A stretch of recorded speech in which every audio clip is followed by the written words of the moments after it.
Welcome, everybody. Welcome our generous speakers for giving up your time, your energy, your space on a weekend. We so welcome you into this incredible conversation about boys in GAV today. We'll be introducing shortly. Ola, I just want to bring you front and center.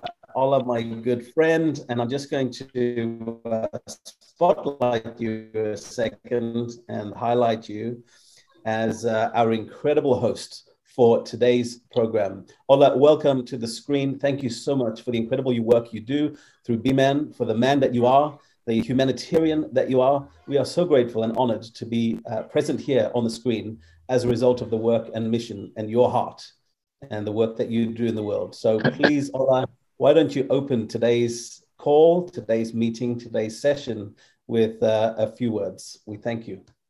Thank you very much, Rich. It's always an honor to have you with us.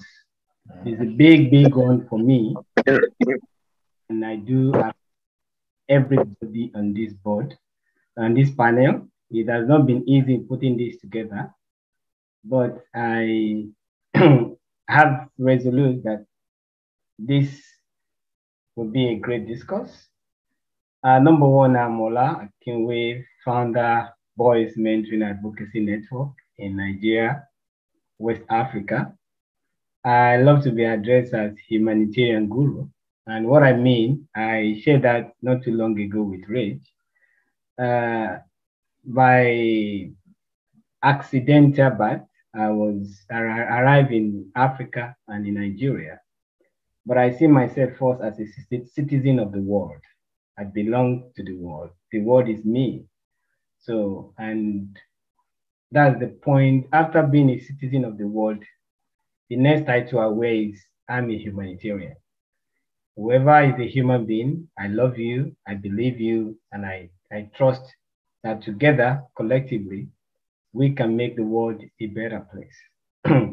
Boys Mentoring Advocacy Network, as the name implies, is an organization that cultivates boys to become healthy, compassionate, and achieve responsible manhood while learning their self-worth. This is the objective, and Boys Future Boys Challenge, which is a global discourse that anchors this every month, is a discourse that is centering around the need of our boys. Like someone said, he said the greatest threat to human civilization is ignorance. And when you look at it from this other angle, you can equally say the greatest threat to the male civilization is whether or not we'll be able to produce a responsible man for the next generation. I've shared that again and again with everybody. If we look from the context of the biblical story of Sodom and Gomorrah had been destroyed, you know, it was a challenge for Abraham, who failed his generation, to produce men that ought to have saved that particular generation. But even at a point where he negotiated with God that, oh, if I can produce 50 men, will you spare the entire humanity? But he couldn't. Until he equally negotiated till 10. He couldn't produce 10 men. So it means from time immemorial, there have been scarcity of transformed men in the society. So we have taken this up to look at ways we can generate discussions around how we can transform the next generation of men, so that we know that when the next destruction of the world will come in various communities, we're sure that we will have raised enough men who can save their communities. This is our focus. And today we look at boys in gang. I have my senior brother here, the ACP. In Nigeria, it's a big issue. And I know in the world, it's a big issue right now. So we want to know, what has this cost us collectively as a global citizen? Why do we have boys in gangs who take lives, who maim, who destroy? how do we put a stop to this? What approach do we need to take to ensure that we prevent our boys not going into gangs? So we have a whole lot of panels. This is more or less like a closed discussion, because at the end of the day, we are drawing synopsis from it that we're going to submit to the United Nations. And I want to thank you for being part of this discourse. And I'm here to have an exciting time with all of you. I hope we will live, we will love, we will inspire, create value. And this one will bring a lot of education and inspiration to everybody that is part of this discussion today. Thank you so much. God bless. And you are welcome. Hola, thank you so much for that incredible introduction. We are so delighted to be joining this amazing panel of guests. I'm just going to change the view to see our gallery here. Oh my goodness, we have such an incredible lineup of speakers. And what I'm going to do is I'm going to ask everybody who is speaking today to share a little bit about themselves. This isn't your talk. We're going to give you 10 minutes to share your presentation and your talk. And just before we do, we'd love to just get to know each other and share with the world who's watching today a bit about who you are, where in the world you're calling in from. I think this is incredible over the last while, since we've had this crazy nonsense going on in our world. We get the chance to connect on a global scale like we've never connected before. You know, every challenge in our world, in our life, we can see as a blessing or a curse. And certainly I like to take the view that there are more blessings that come out of challenging situations in the world than curses. And I'm super blessed to be sharing this time with you all today. So without further ado, I would like to invite our first speaker to share who they are, where in the world they are, and what they'll be talking about. So again, this is a quick 30-second hello and introduction, so we all get a chance to know who we are speaking with. The first person we're going to be inviting up onto the main screen is the incredible, amazing TDM, aka Teddy Rogers. I'm just going to spotlight you, my friend, and ask you to unmute your and share a bit about who you are and what your story is, what you're going to be sharing. Hi guys, I'm Teddy Rogers, born and raised in Nairobi, Eastland. I was raised in Eastland, is the part of city. I schooled my O level and A level there. And I was a budding footballer in the 90s. And a well-known name in football fraternity.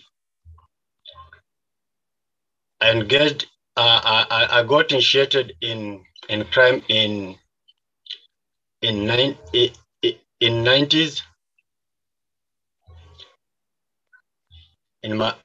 I got initiated in crime in my early 20s.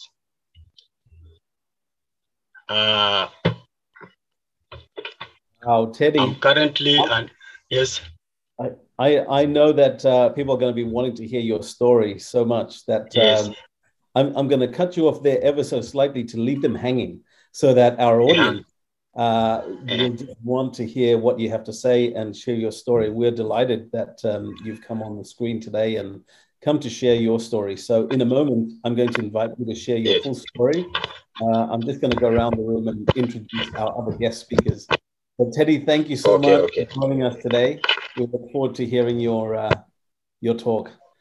Okay, my next guest is, and I would love for you to welcome to the screen, Dr. Balanchanda. And tell us, Doctor, I'm going to add spotlight to you, and tell us where in the world are you, Doctor? And please tell us what you're going to be speaking on today. Yeah, thank you for the wonderful invite.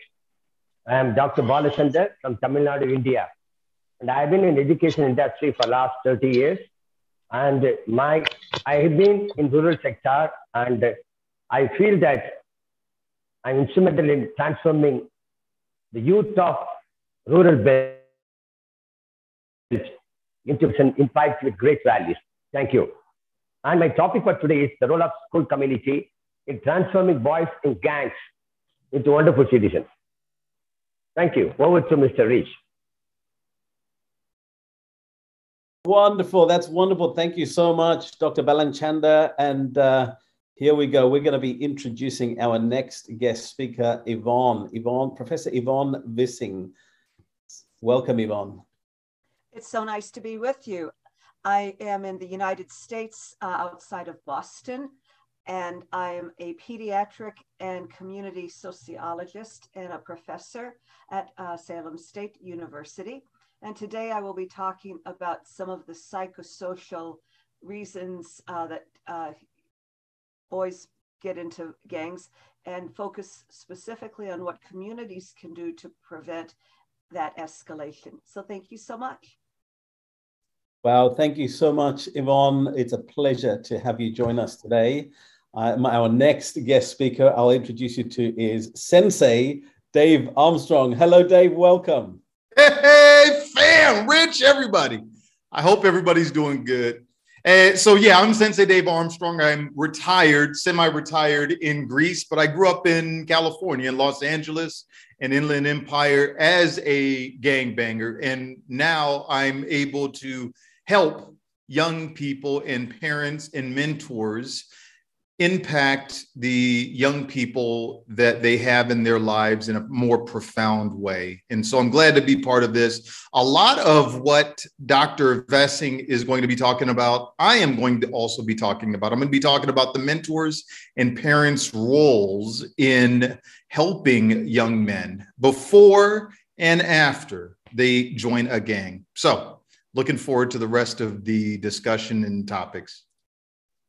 Dave, thank you. We can't wait to hear your conversation and your topic. Thank you so much. And my next guest speaker, thank you so much for joining us, Assistant Commissioner for the Police, Bode Ujajuni. We are so delighted to welcome you and have you join us today. Please go ahead and unmute your screen and share your introduction. Bode.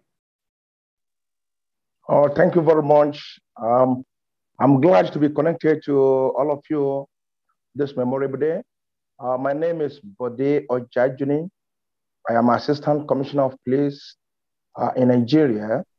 I'm speaking from Lagos, Nigeria, and I'm going to speak on the role of law enforcement agencies in curbing gang violence.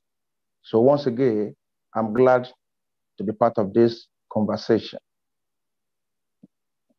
Oh, thank you so much. We're really honored to have you join us. And thank you once again for your service to the community, to your community and the global community. You know, we're so grateful to have you joining us today. And my next guest speaker, who is our keynote speaker of today, is our dear friend, Mr. Fabian Thomas, who wins the prize for the most incredible background. And so, Fabian, please do share again for our recording a little bit about the background, a bit about you and what you'll be speaking on today. Thank you for joining us. Please go ahead and unmute. Okay, thank you. So I want to start off by apologizing. I'm not at home. I'm in a public space. So hopefully the external noises won't interfere. Well, my name is Fabian Thomas. I'm in Kingston, Jamaica. And my background is a picture of my performing arts group, Tribes and Copa. We did a photo shoot a while back and we included face painting, and the outcomes were amazing. And so this is one of my favorite backdrops. I feel like I have my tribe around me. I am a trainer, facilitator, and a adjunct lecturer in cultural studies and also professional enhancement for teachers. I'm also heavily involved in the performing arts. I'm a mentor, and I am the country coordinator for Caraman, Jamaica. I'm really excited about today's presentation. And again, as you mentioned, Rich, COVID has opened up many boxes. In fact, COVID shattered the box and said there is no box. So this kind of level of international collaboration, us being on panels, we weren't doing literally. It was an unusual thing, and now it's become our norm. So greetings and blessings, everybody. I'm really excited about being here. Wow, Fabian, thank you so much. And we are excited and delighted to have you join us from around the world, from Kingston, Jamaica. My goodness, we have a wonderful lineup of speakers today from all over the globe. And I'd love to introduce you to a couple of other speakers or guests who will be sharing on the message today. And here we go. Here are the young people who we are actually talking about today. One of those young people I'm going to come and invite on screen is young Luke Mullins, who happens to be my son. And here we go. I'm going to mute out, or there we go. I'll unmute for you, Luke, when you're ready to go. And I'd just love for you to share a bit about yourself, your background, and thank you for joining us today. We've invited Luke to actually ask all of our speakers a question after each of their presentations. So speakers, get ready, because you never know what comes out of the mouths of youngsters today. And there may be some incredible, pressing, challenging questions for you as adult leaders in your fields and in the world today. And so it's up to our young people, it's up to us to mentor and support and serve our young people, but it's also up to us to give our young people a platform. Give them a platform to share their voice, share their message, so that we can, and the world can, listen to what they have to say. Luke, tell us a little bit about who you are, where in the world you are today, we are today, and welcome. Thank you, Dad. My name's Luke Marlins. I'm 16.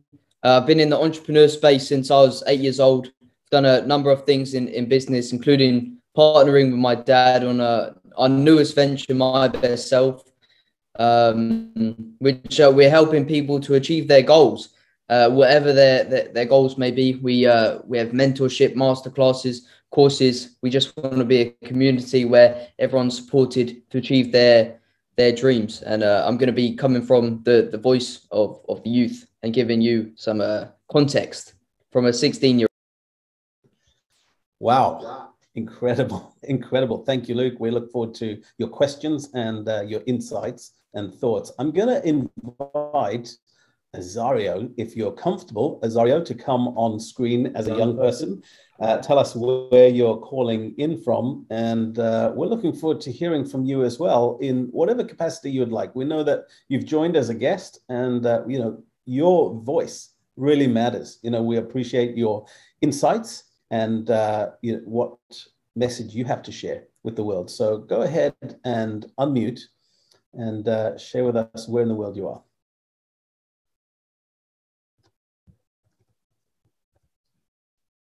Hi, good morning, everyone. Maybe Go evening ahead. in your, we can hear you. No. your time.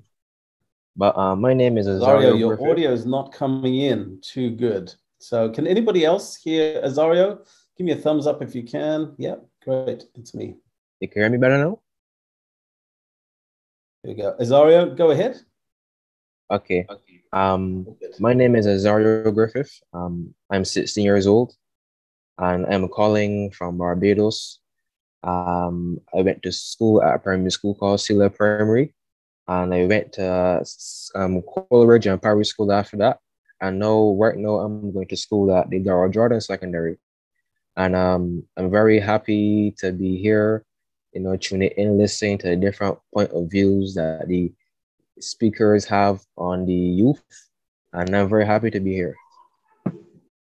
Wonderful. We are happy to have you join us, Azario. Really, really wonderful to have you join us. And thank you so much for coming in. We look forward to hearing your voice and the questions you have for our panel of speakers later on today.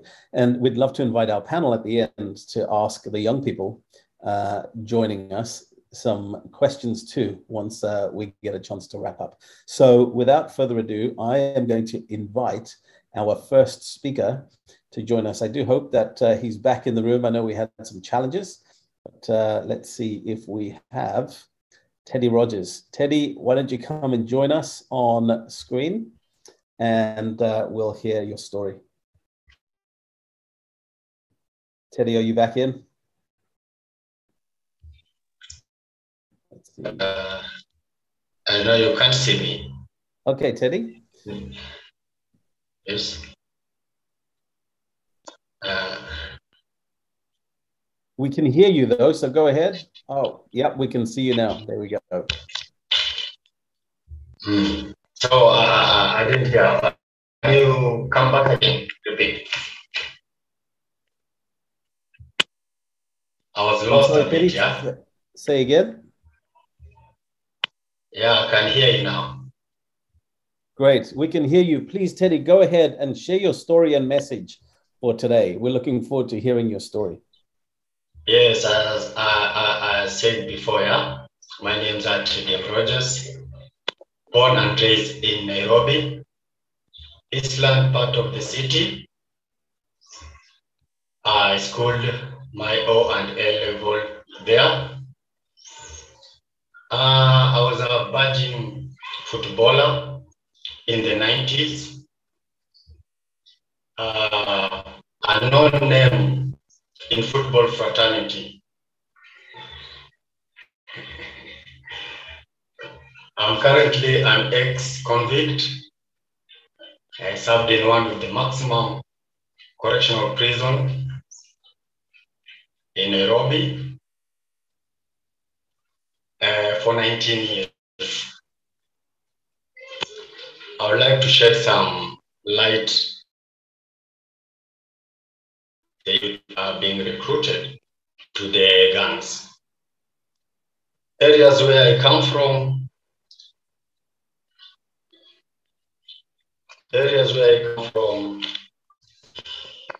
youths are being recruited. The people we grew up with in these lands, for example, in the eastern part of the area, are very notorious in crimes. Professional. Football is the professional which many boys do in Eastland. But here in Kenya, football does not pay. So, most of the boys end up in crime. Peer pressure too.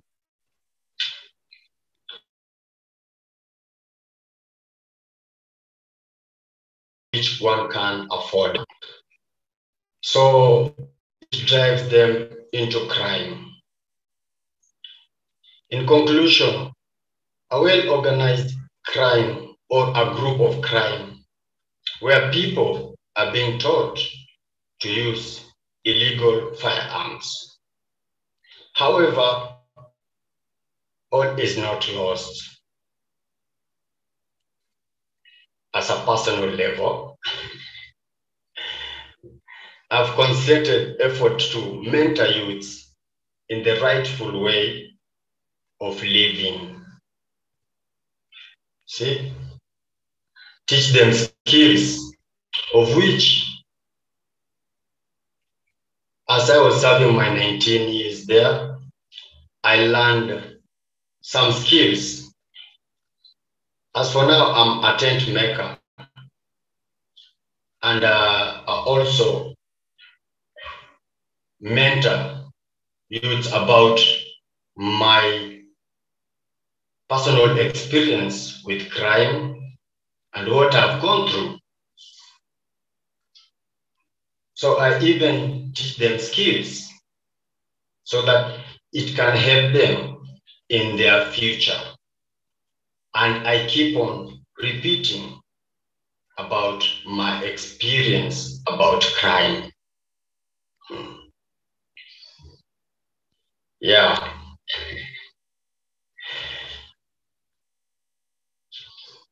Wow, Teddy, thank you so much for sharing your story with us. My goodness. I just wanted to bring Luke in. Luke has a question for you or a thought to share on the back of your story. So allow me to bring Luke in to share or ask a question. You can unmute yourself.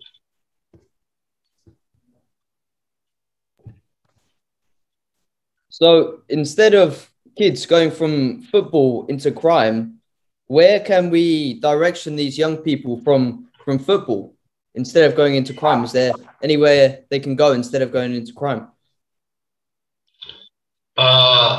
What I do is I try to teach them what I've learned.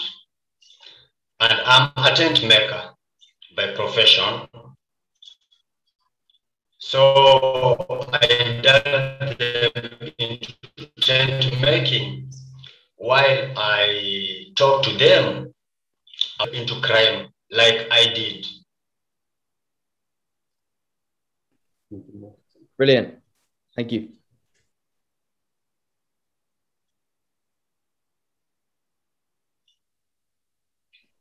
Thank you so much for sharing your story, Teddy.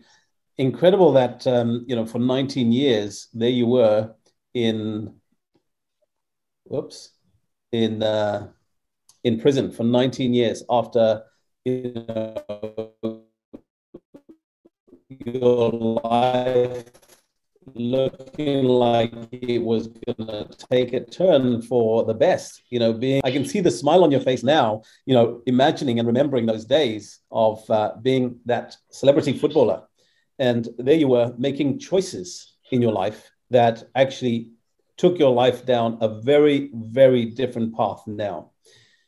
If you could change one choice, I know you made many choices to go down the route of being in gangs, and that ended up with your majority of your life right now being in prison. If there was one choice that you could make that would be a different choice, what would it be? I could wish to return the wheel of time back when I was a youth, back in my early 20s, and never to indulge myself into crime, because crime doesn't pay. So I would love to make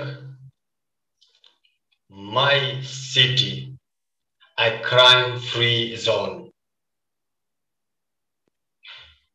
That's an incredible vision and mission. And I can really hear the heart and passion behind that.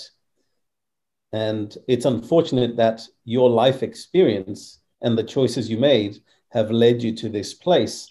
I think today's conversation is about how we help young people avoid some of the mistakes that you have made and learn new ways.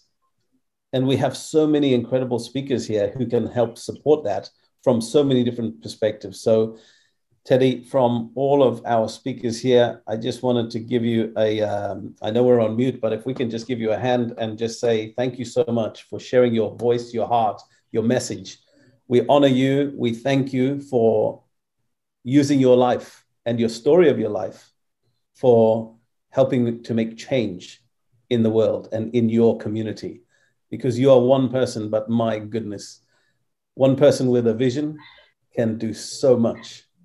And especially when that vision is supported and encouraged by so many others who share what you share. So Teddy, once again, thank you for sharing your heart. Luke, thank you so much for joining the conversation. And I would love to move to our next guest speaker, who I'll be spotlighting on screen here. Dr. Balanchanda, I welcome you to the screen to share your message. Thank you so much for joining us. Yeah, thank you for the wonderful invite. And my sincere thanks to Mr. Ola. And he is the head of that Boys Mentoring Advocacy Network. And I'm really overwhelmed to be among the great personalities on stage, which includes Mr. Fabian. And I think he seems to be a great mentor. And Mr. Rich seems to be very experienced and expertise. And the sensational Mr. Luke too. The topic given to me is very clear. And I've been in industry for the last 35 years. Even me, in 1970s, I was inducted in a gang, but which mainly talked the small groups and petty issues. We were into gang rivalries. But fortunately for me, I had a wonderful vendor in Mr. Benjamin, the local priest. He spoke to me and he pulled me into a scheme of things where I learned. I put in a best college in Madurai. The city belongs to Tamil Nadu. From there, I will never look back. It was only a great journey for me. He made me to realize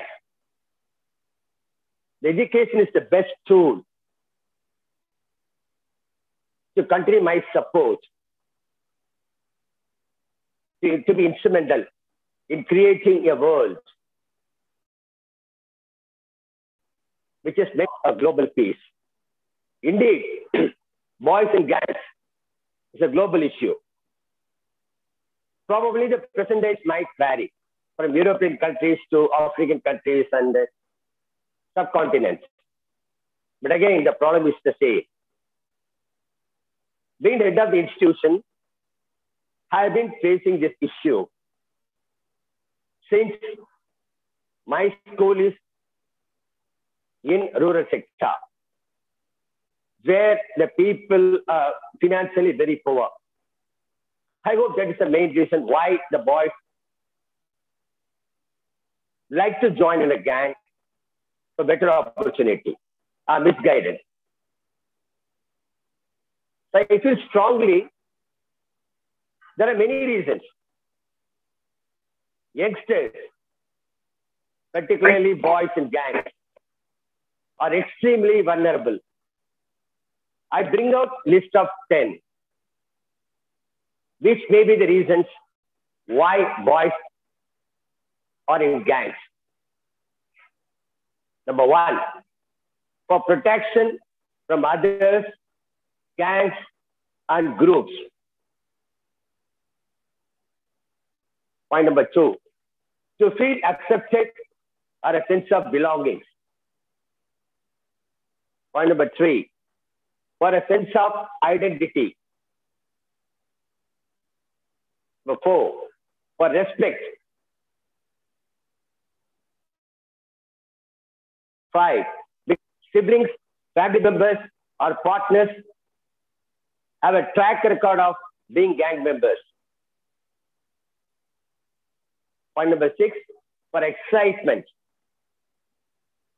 Point number 7, for status among peers and others. Next, because they feel like it is the norm. Next, for financial gain and other rewards. Finally, out of fear, intimidation, or threats. I hope these are the reasons I made list why the boys joined gangs. This is my from real life experience, what I face, especially in India. Even now, the school which is close to me, they found out 5 young youth, very brilliant children, very strong in artificial intelligence. They were indulging in cyber crimes. They were rounded off by the city police recently. And there was one incident took place last week. The children of age 8 and 10 years old, they killed one police sub-inspector for the minor theft. So this, I think, as an educator, we should first of all think, are we heading the right direction? Apart from regular curriculum, we have to introduce skill-based education. And most of the educators not willing to listen to their worries. And we need to listen to them very patiently. And I strongly believe in prevention is better than cure. And since we are in the noble profession, we have every right to correct all the youth. And they are equally talented. Probably circumstances make man or make man circumstances? This is a $1 million question. Great. But again, we have to talk to the children continuously, especially youth of this present generation. They are well versed. When this COVID-19 spreading its mayhem across the globe, we lost in-schooling for more than 2 years. In-schooling is totally missing. And they were in online and they were indulging in unnecessary net connections. Very frankly speaking, they had a lot of diversions. And it has its own benefits and also setbacks. It is in the hands of teachers and educators and parents. And I am really happy to see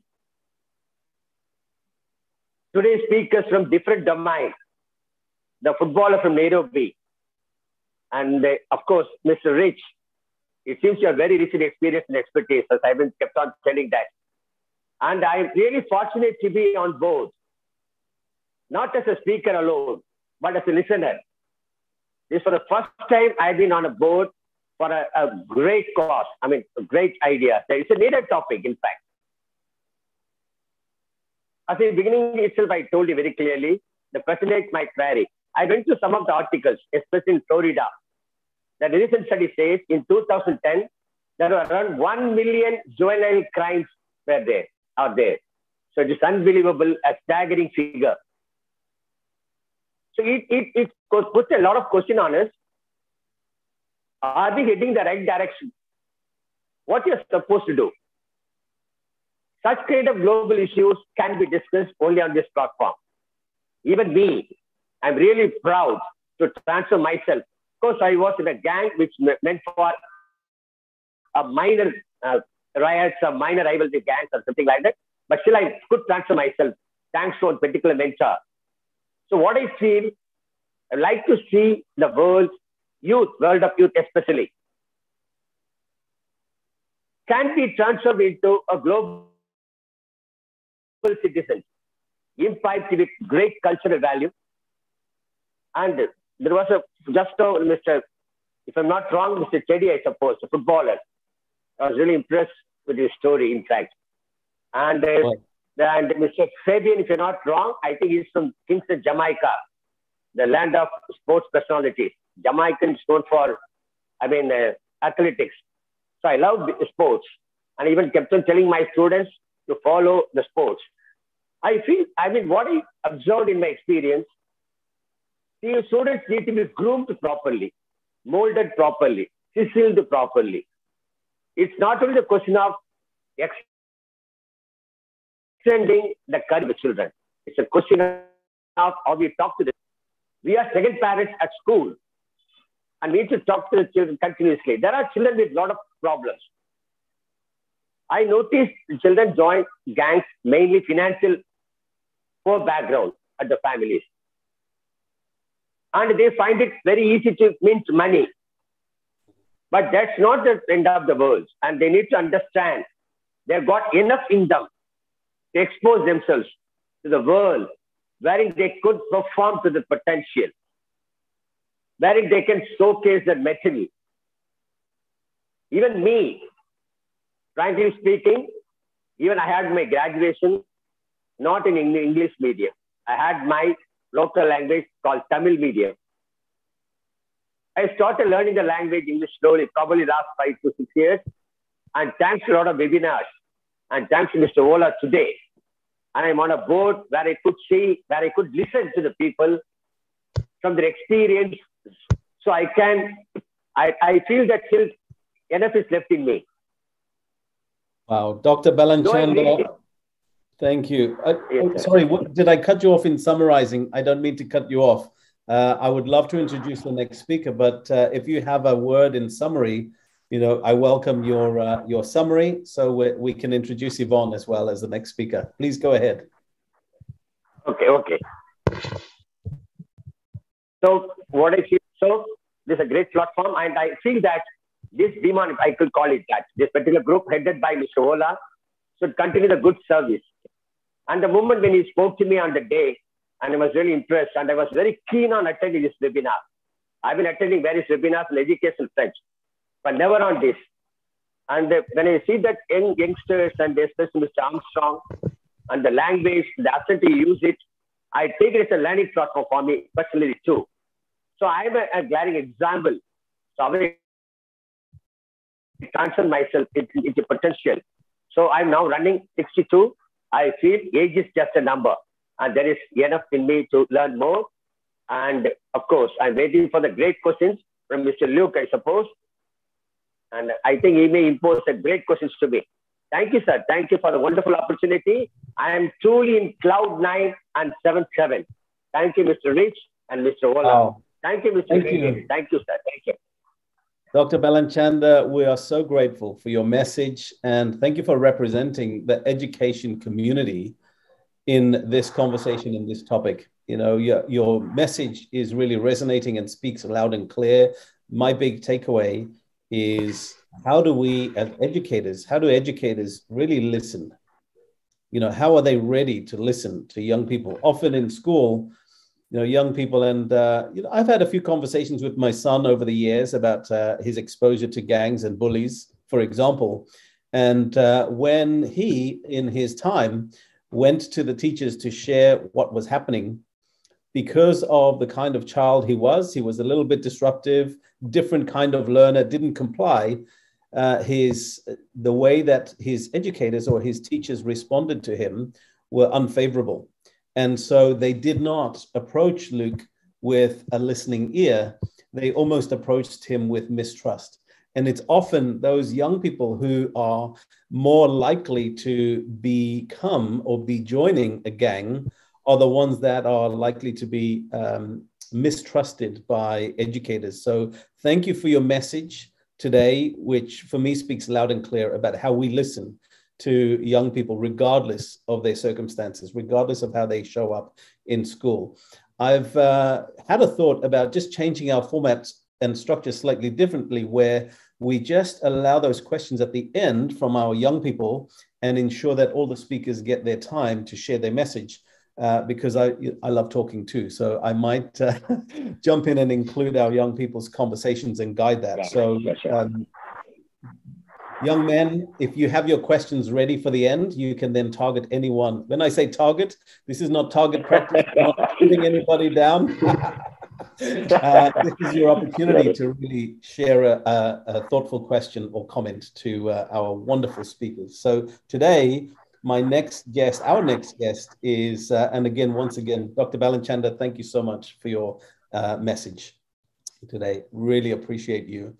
Our next beautiful guest is Yvonne Vissing, and we're having Yvonne just share her presentation with us, so you can see that. We can all see that on our screen now. Yvonne, I'm going to invite you to come in, and I'll mute out my microphone. Please go ahead, Yvonne. Thank you for joining us. All right, do you see my screen, please? Yes, it's very clear for us. All right, thank you. All right, so I think that the problem that we share is that we bring into the world treasured little boys, and we are so excited for them. And then they grow up to become gang members. And all children change the world, not just their world and their parents, but they change the entire world. So I think we must invest in every child from the very beginning, to come up with the outcomes that serves them best. Now, gang culture has become a big topic in the literature and research world. And I'm a university professor, so forgive me for lecturing for you just a few moments. But I think that there's information that you may find to be helpful. They indicate that out of every 10 boys, 6 will belong to a gang or are somehow affected by gang operations. And that gangs go anywhere from 5 to 35 years old, with the average age right around 14. And that in my country of the US, they estimate that there's over 1 million juvenile gang members. And this is 3 times more than what the police officers have counted. And the officers and law enforcement use a top-down strategy where they count older and more criminally involved gang members. And they are not looking at the younger ones that are more peripherally gang related. And so I think that we need to look at this younger group of gang wannabes. Now, gangs have a high turnover rate. And as the speakers before and I think after will indicate, that being a gang member is pretty tough, and it's not all it cracks up to be. And so with this, they need to keep recruiting new members into the gang community, and the young men are prime targets. And most of what we know about gang dynamics tends to come from a Western point of view. And it is not necessarily inclusive from a global perspective. So I really value the opportunity that Ola has created for us to be able to talk about this. The cost of gang membership is extensive to the boys, to their families who love them, to the victims, to the community that wants to be safe, to the nation and the world. We're talking about the loss of life. People die. We're talking about trauma, psychological trauma, physical trauma, and injuries that may never be healed. We're looking at the increased amount of grief and sadness, anger and retaliation. We're looking at financial cost for the society and for those involved. There are social, political, and spiritual costs, all that are significant because of being in gangs. All right. Now, if I look at the research from the American Academy of Child and Adolescent Psychiatry, they find that there are risk factors that predispose most youth to gang involvement. If they grow up in an area where there's already heavy gang activity, this is a risk factor. If they have family members who have been involved with gangs, another risk factor. A history of violence in the home. Violence begets violence. We learned that violence is a strategy for problem solving, and it is not a constructive, productive, rights respecting one. Kids who get recruited into gangs tend to have not enough adult supervision, too much free time, especially after school and on weekends. They need a positive set of role models. And the media does not necessarily help with that, especially social media. It tends to glorify violence as a problem-solving strategy. If you have low self-esteem, a sense of hopelessness or helplessness, you have limited educational or financial or job opportunities, this puts young men at risk. If they have underlying mental health issues or behavioral problems, this also is a risk factor. And the current information from the World Health Organization indicates that the next pandemic is one of a mental health crisis. And so we need to take that very seriously. If we're looking for signs of who's at risk, again, having people who have unexplained money, new items, the clothing styles may change, the colors, the appearance, the haircuts, the tattoos, body markings. They may have the use of hand signals, slang, words with hidden messages, graffiti. They may be hanging out with known gang members. They may pay less attention to what their parents and family ask them to do. They may not obey curfews. They may have a negative attitude with people who care about them and their friends. Using or possessing drugs and drug running, carrying weapons, all are risk factors of gang involvement. Now we know that we've got to do something about this gang activity, or it's going to continue to grow. And this is so in Nigeria, but it is true in other parts of the world as well. That I'm in the US, And we're having a lot of extremist gangs of young men who are becoming violent, and that they're very dangerous. And there's a big influx of hate groups. So we're not talking about a gang member of just in Africa or in South America. We're talking about a global phenomenon. So thank you, Ola, for bringing us together to talk about this. Worldwide, there are hundreds of youth gangs. And we have to remember that some are well organized, some are informal, some are prone to violence and really encourage it, and others aren't violence oriented at all. They're a way for people to bond together. But all of these gang groups provide something of emotional, social, and personal value to the young men. So what can communities do? There's a European framework that gets used. It's called of the competencies for community professionals in gang environments. And so this is a model that we can find online that's very extensive.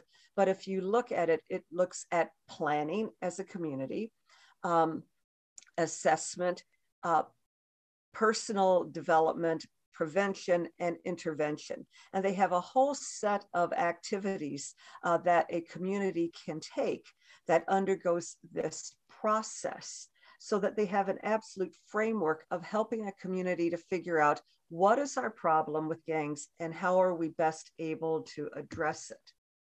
You find it in other countries and ways as well. And so here in the US, there's one that looks at community recommendations. It says, look at your community's existing strengths and resources. Collaborate with a variety of stakeholders and try to get a shared commitment, because gangs are everybody's problem. Use partnerships to identify and address community weaknesses and try to build up resources to support them. Make use of evidence-based programs. See, I'm a researcher. I love data. I think that data guides us to make better decisions. So means we have to collect the data, right? And we have to do it with a good methodology and good planning. And so we want to then use this research skill to develop what we should do. All right, so the Bureau of Justice Assistance has a very long set of resources. I've given you here the link to it. And it talks about how to address community gang problems.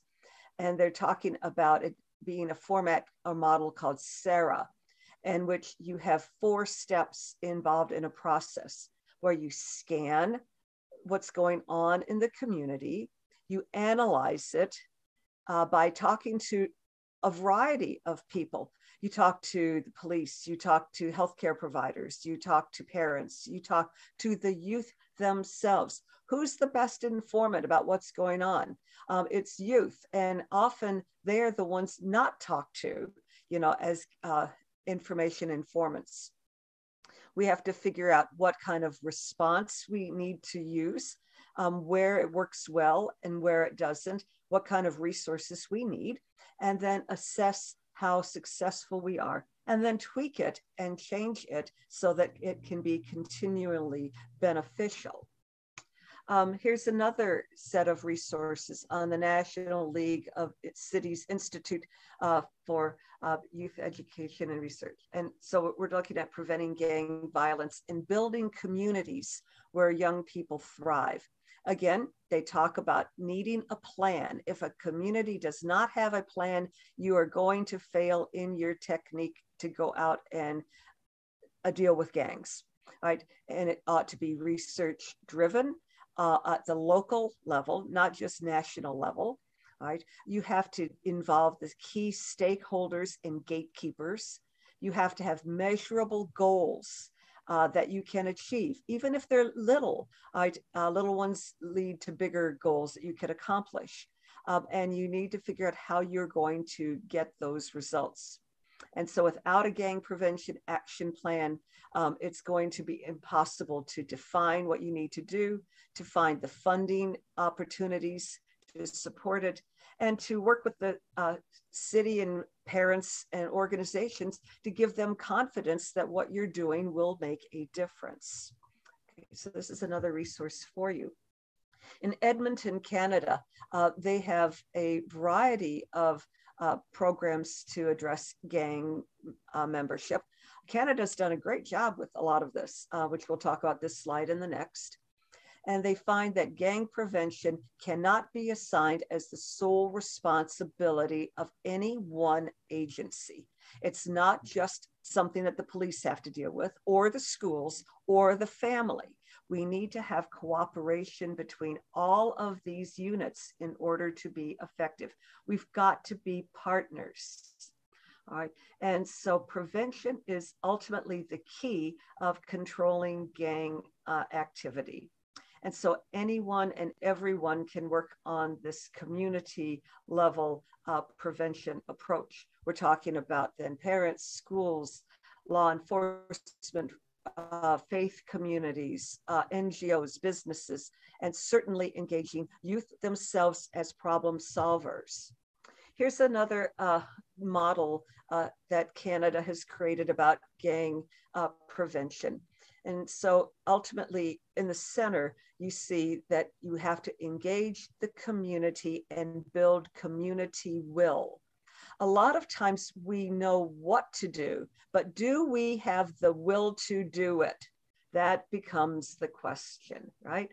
And so we have to explore the issue, get a collective vision where we are all on the same page of what's going on and then what we need to do.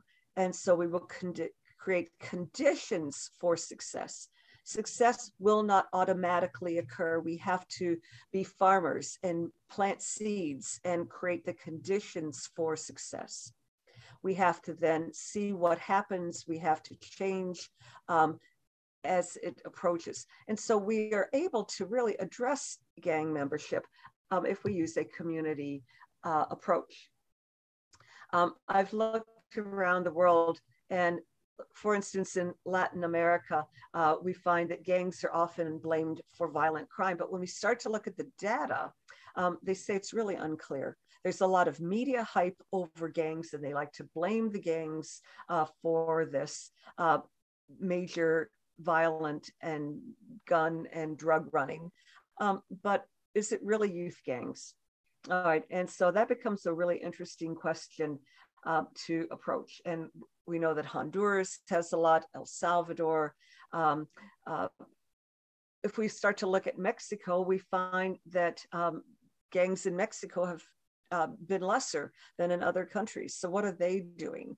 And so we start to find that there's this issue on how gang members get recruited into criminality, as our previous speakers have talked about. All right. And so we want to really look at the role of organized crime in manipulating young people to engage in this. Also, I think that we have to focus on how we are socializing our boy children. All right. That there's something inherently dangerous with this international model of how we are viewing boys and socializing them. All right.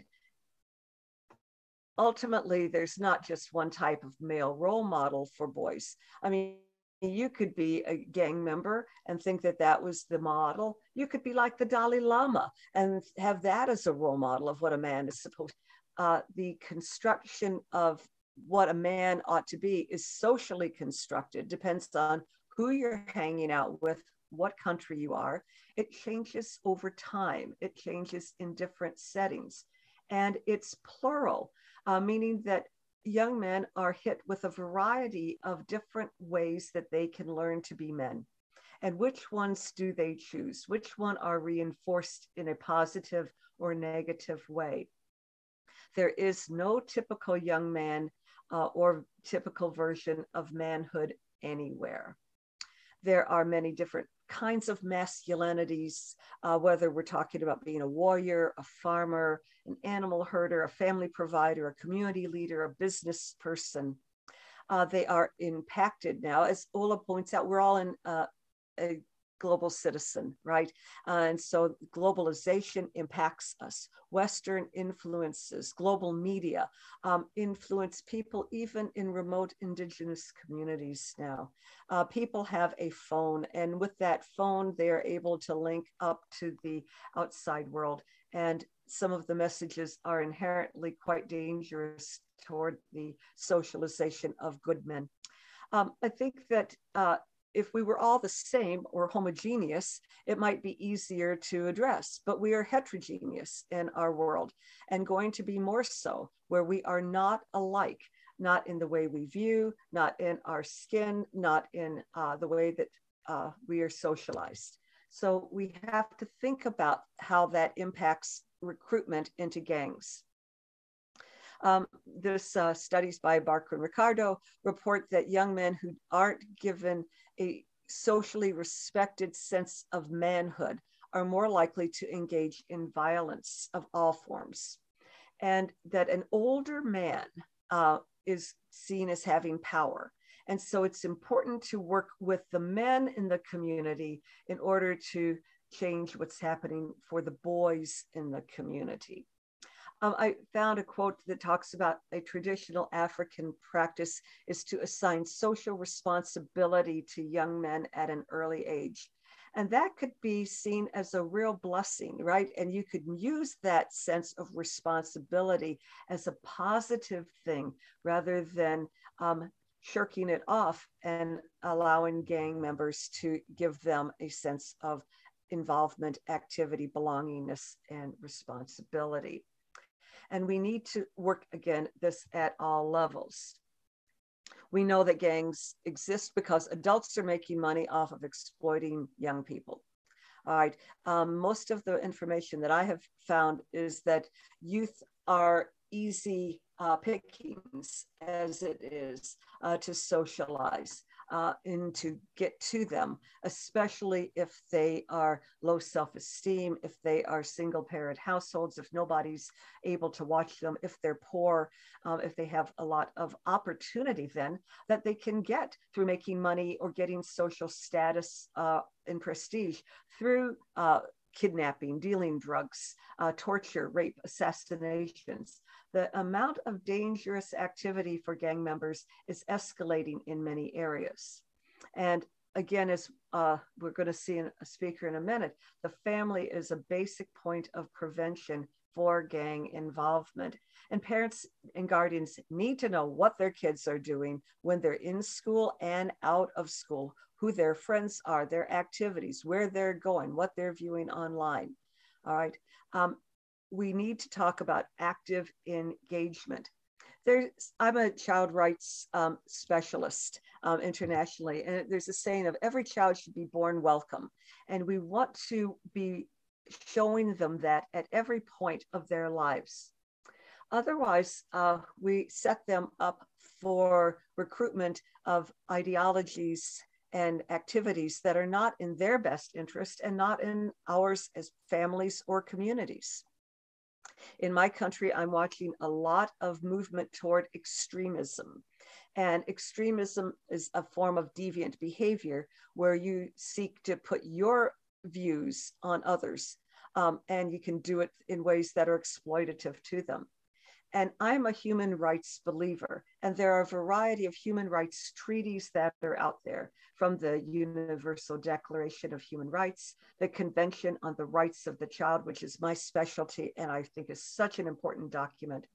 There's the International Convention on the Elimination of All Forms of Racial Discrimination, one on civil and political rights, one on a covenant on economic, social, and cultural rights, one on the elimination of all forms of discrimination against women, the Convention Against Torture and Other Cruel, Inhumane, and Degrading Treatment, which I think officers need to look at as well. We're talking about then that human rights treaties can be a way of empowering a community and young people to not go down this path of gang recruitment. All right, so I'm very concerned about this issue of extremism. And we find that this radicalization could be far right, it could be far right, left. But basically, they're targeting children who are vulnerable, often males. There's some view that terrorists and extremists and gang members are psychologically disturbed, but most of the information indicates that they're not.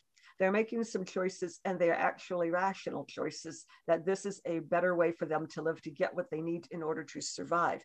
That's because the community or their major caregivers are not giving them what they need. And so we have, that may be an uncomfortable fact, but it's one that we really need to look at. All right.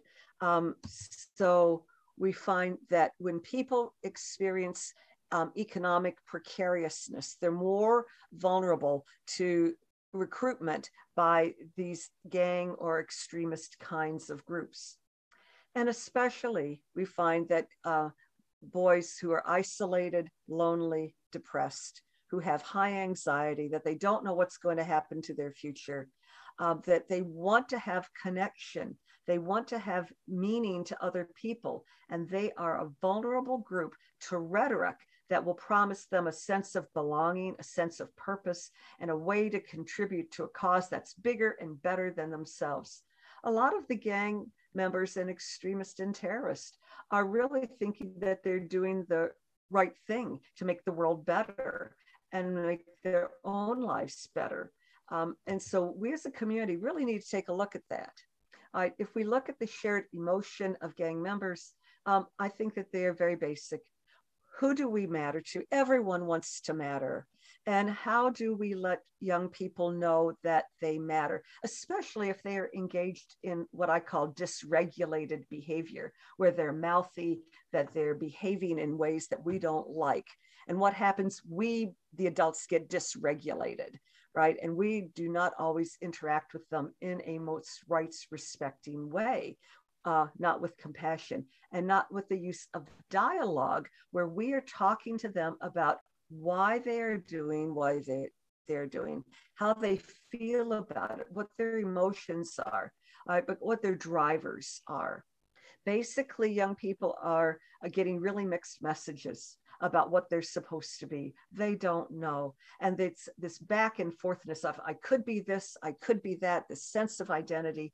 And we end up usually gravitating to those people who bond with us, who make us feel special, who make us feel like we matter.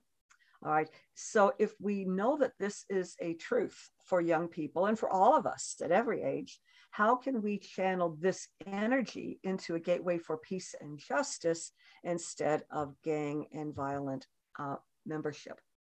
A few more slides, please. Work by Edwin Sutherland, sociologist. He says that if you look at youth acceptance of deviant behaviors, they include what they call frequency, priority, intensity, and duration. So if you have a one-shot experience with someone who's a gang member, you're probably not going to become a gang member, right? You've got other sources of support that buffer you. But the more you are in contact with the gang members, the more important they are to their life and the fewer buffers they have, the more intense their communication and relationship, the more they feel like they matter. And the longer this goes, the more they are set up in order to be gang members. There's another theory by Bandura who talks about how people learn attitudes and behaviors by observing what others do. And this means that we adults have to role model rights respecting behavior at all points in time. If we are using violence and that is an acceptable strategy, then they're going to learn that. Kids are sitting watching us at every single moment of the day. Now, a neutralization theory talks about how if a youth is kind of in between trying to figure out what's going on, they are able to neutralize their bad actions. They may say, well, those people deserved it, you know, or I didn't really do anything, or it was those other people's faults. And they get into blaming other people and not accepting full responsibility. Again, these extremists or gangs may see themselves as avengers who are the victims, and they may feel justified in what they're doing. And this shifts the focus of attention away from their actions to those who they are condemning. So if we look at sanctions, we're always giving reinforcements. We can do it in a positive, informal way by saying, hey, I really like that. That was great. Or we can do it in a formal way. We can give people awards. We can have the notice in the paper. We can make a big to-do, a celebration for the fine thing that somebody did. On a negative sanction, we can complain, we can frown, we can say, don't do that, or else. We can let people know that these behaviors are not acceptable. We can ground young men. So you can't go out, or you can't take the car, or you're not getting allowance, or whatever. And we often end up into the negative formal, where we're giving them fines, we're arresting them, and like Teddy got put in jail. All right. So we have power to do sanctions all the time. Now, the more a community climate is directed toward well-being, equality, and justice, the less that will create gang members. But the more we have inequality, the more we have disparaging attitudes towards certain groups of people, the more oppressive the government is, the lack of human rights education in schools. These increase the likelihood of gang membership. So again, social media is a major factor, but we can't blame everything on social media, can we now?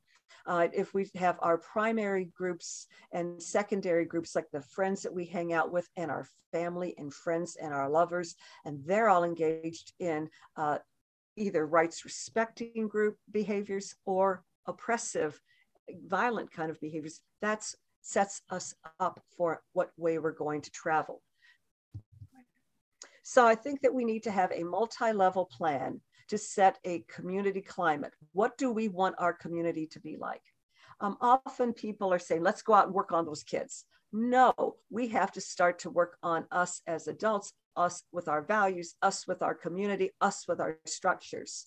We're talking about the police, the government, the parents, the civic groups, faith, business, all of us in on the same page. And I think personally that human rights education is essential. If you look at children, you can't expect somebody to do what they've never been taught. If they learn about treaties, if they learn what human rights are and what rights respecting behavior is, then they can do it. But if they are not taught it, then why would you expect that they could? Right? We also need to have a wholesale attack on adult recruiters. And maybe we want to shift our unit of analysis of who we're really focusing on as the culprits. So in conclusion, we want to look at our alternatives as a community. Youth need to belong to the community. Where's their place in yours? And again, we want to move away from focusing on meritocracy, right? Sometimes we have places in the community for our best students, our good students, our rich students, but what about the marginalized ones that don't have a place?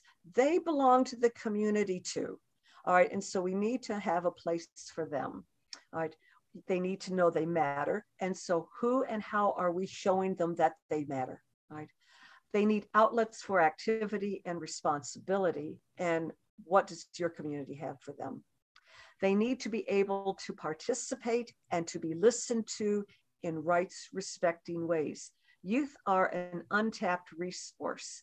Gangs are an untapped resource. So how will we engage them and use them for good instead of the negative outcomes that we anticipate? If we give youth opportunities to step up, that will be great. If we don't, they will fall down. Right? And someone we know is always in the shadows waiting to exploit vulnerable children. And it is our job as a community to protect them. Okay. I've got a set of references that I will send on. I'll share this with Olaf. And if I can be of any help to you in community development, please let me know. I do this professionally and I would enjoy the opportunity to be helpful. Thank you very much for your time. Wow, wow, wow. Yvonne, thank you so much for such an incredible, comprehensive presentation. I think everything that you've shared, I can't sum up. I cannot sum up. But what it really stirred in my heart was a famous African proverb. And I think we all know this one, that it takes a village to raise a child. And for me, your presentation really resonated at such a deep level that I truly believe the village that it takes to raise a child is inside each one of us. And we each all have that responsibility, whether we're a police officer like Bode, whether we are a youth mentor, whether we have experienced prison for our crimes or the decisions that we made, whether we are a researcher, PhD researcher, whether we're an educator, whoever we are, we have a responsibility. And we need to teach our young people, we need to model that responsibility to our young people. I'm about to introduce our next guest speaker to come on. But before I do, I just wanted to take a quick opportunity to share something absolutely incredible. Everything that our team here, our speakers have been sharing today is all thanks to the incredible work of BMAN and an organization that Ola has really founded, put together, and thinking about the message, particularly that Yvonne was sharing about all of the solutions that we can think about and put in place. I'm just in awe and inspired by some of the solutions that Ola and BMAN have been putting in place. I hope you can see my screen very briefly. I wanted to share, and I'll post a link in a chat, and we'll post it on social media. There is, some of you will know of Maslow's hierarchy of needs. And I think that's so relevant in the space of gangs, because Maslow speaks of the basic human need of our physiological needs, food and shelter. And here, Boys Mentoring Advocacy Network is providing food at Christmas time, food and clothing for children, for 300 children at Christmas. And so they're inviting individuals, organizations, our network, our community to support and serve the children who ultimately could be exposed to being in gangs. But when we support them and when we provide their basic human needs, when we provide food and clothing, where will they be drawn? Who will they want to spend more time with? Those people who are actually providing the solutions to keep them out of gangs? Absolutely. And so for as little as $13, we can actually provide food and clothing to one of these 300 children. So I just want to encourage our speakers to consider that opportunity, but not just our speakers, everybody. I've got my son sitting across the way from me, and I was telling him about this opportunity. He's like, Dad, I know I don't have a credit card. I know I'm only 16, but hey, $13 can change a kid's life.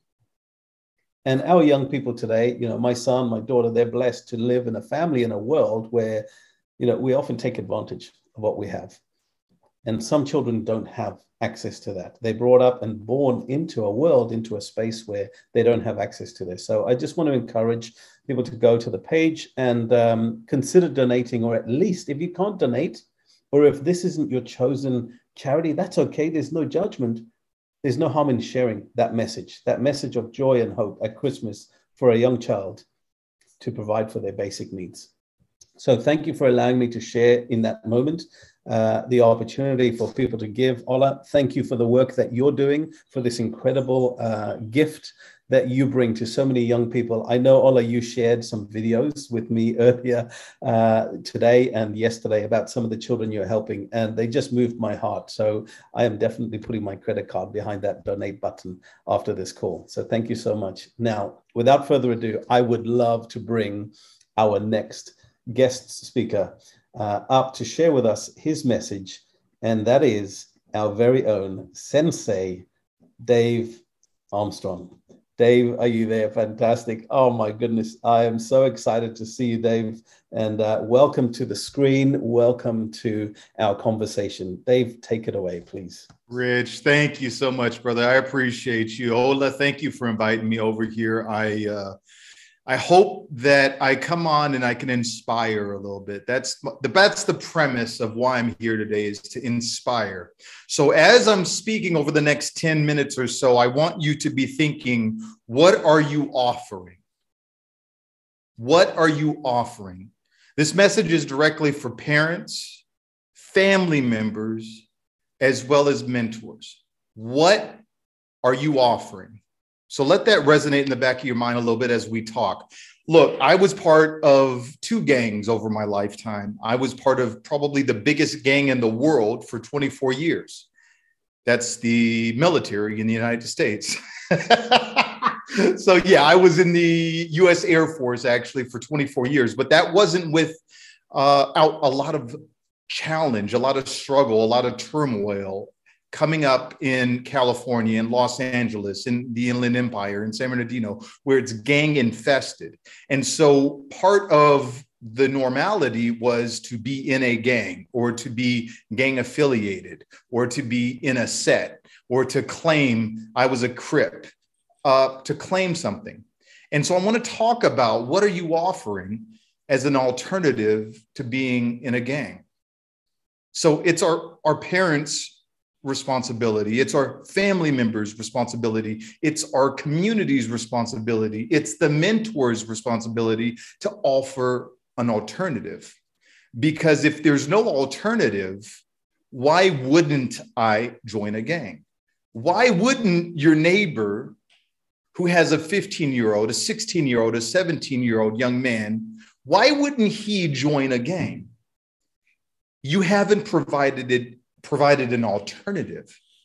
I hope that makes sense. See, we all want to belong. All of us. Dr. Vassing talked about some of the reasons why kids join gangs. Rich, you talked about Maslow's hierarchy of need.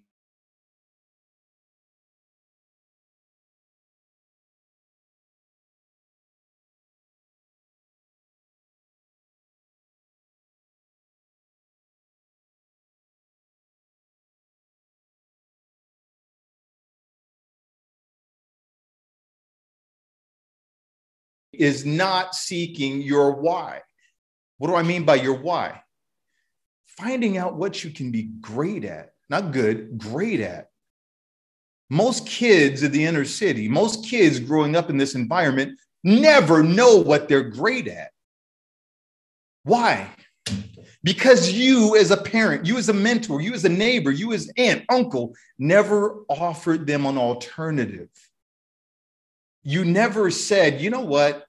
I'm going to fund soccer practice this year for you to see if you like it, if you're good. I'm going to fund ballet. I'm going to fund gymnastics. I'm going to fund whatever, acting lessons. I'm going to do it for you. You never gave them a reason why not to join a gang.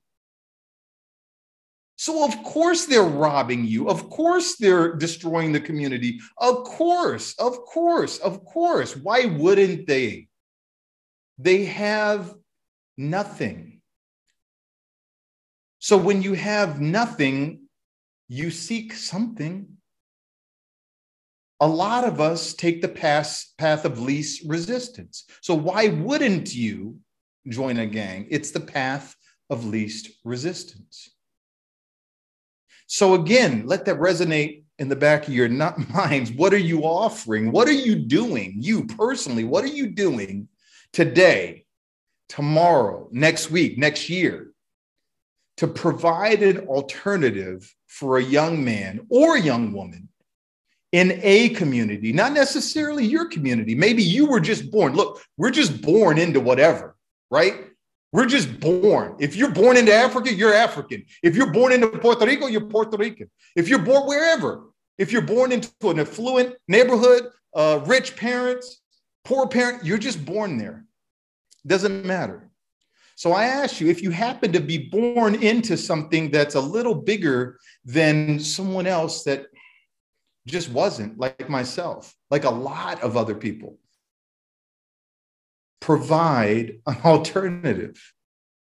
The best alternative you can provide is yourself, not your money, yourself. You showing up in somebody's life is the best alternative you can provide.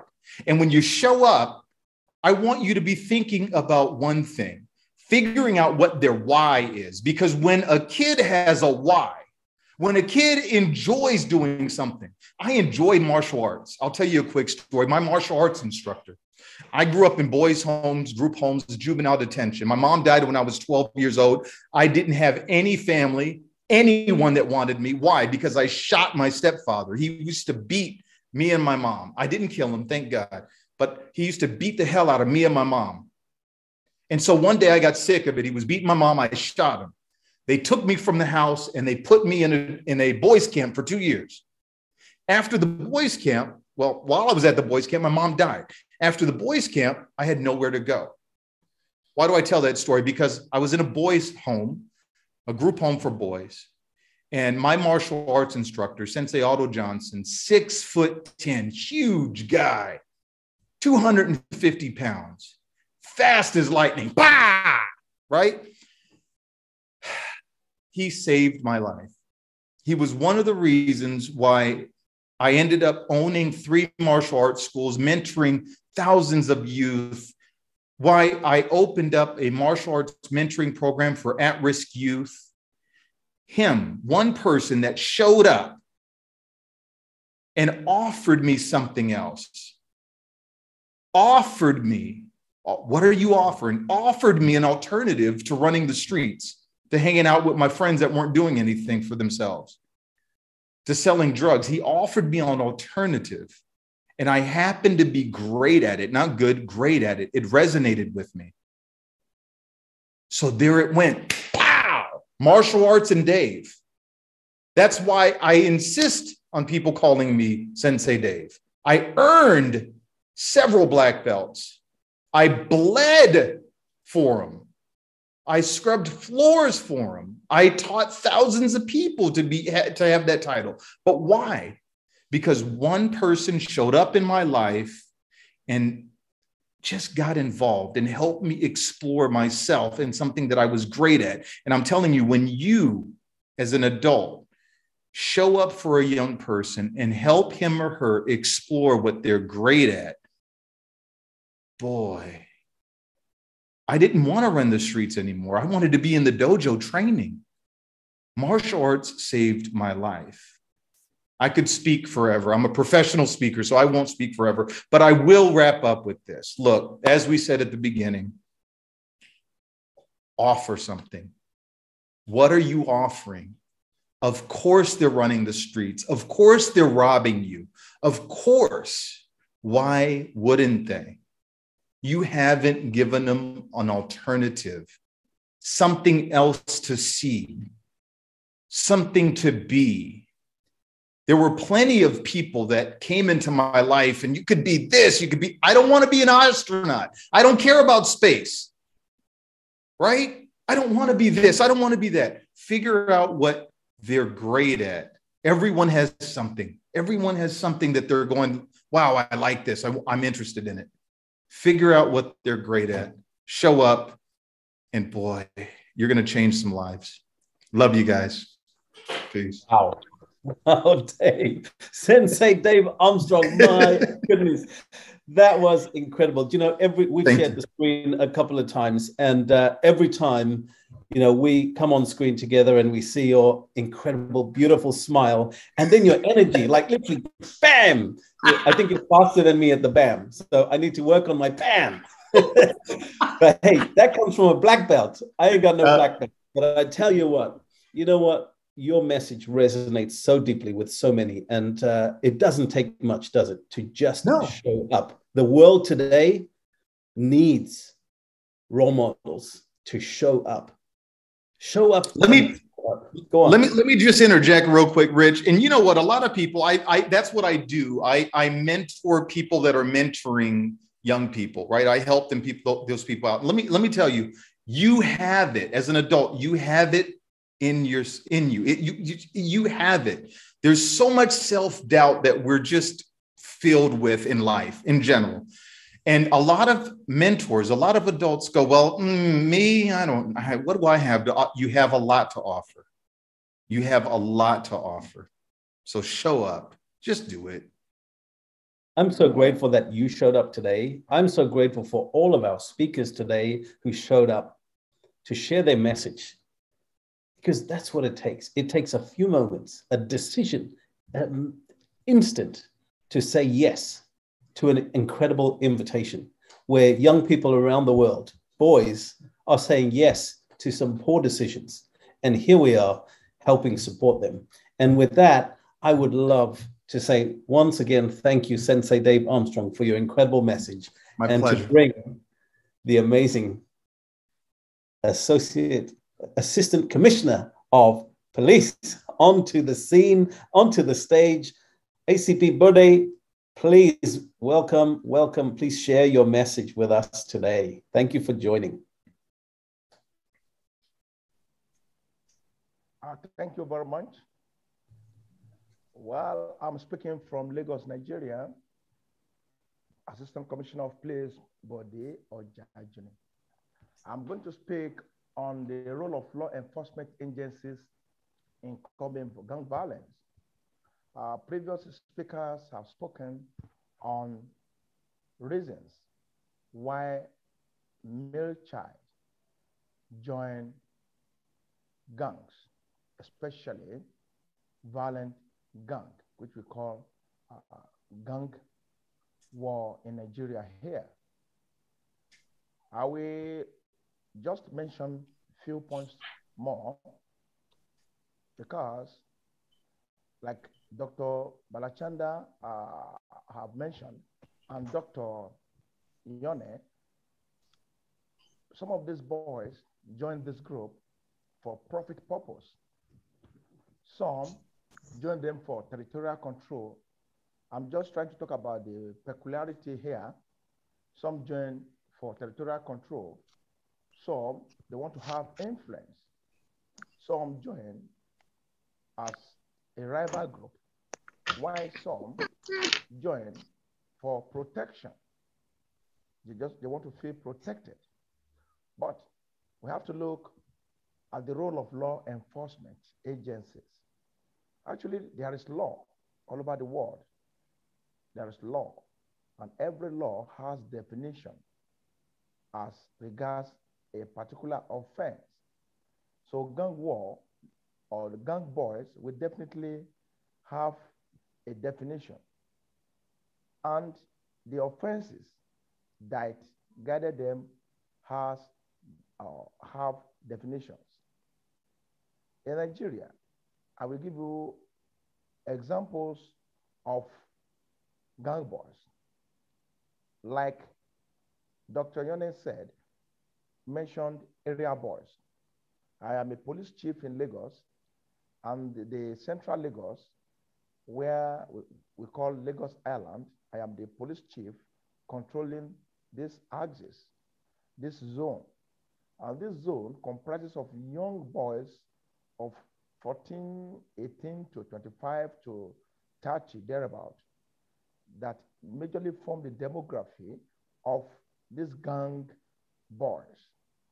And this area, they often involve in violence activities. And why? Many of them have been abandoned.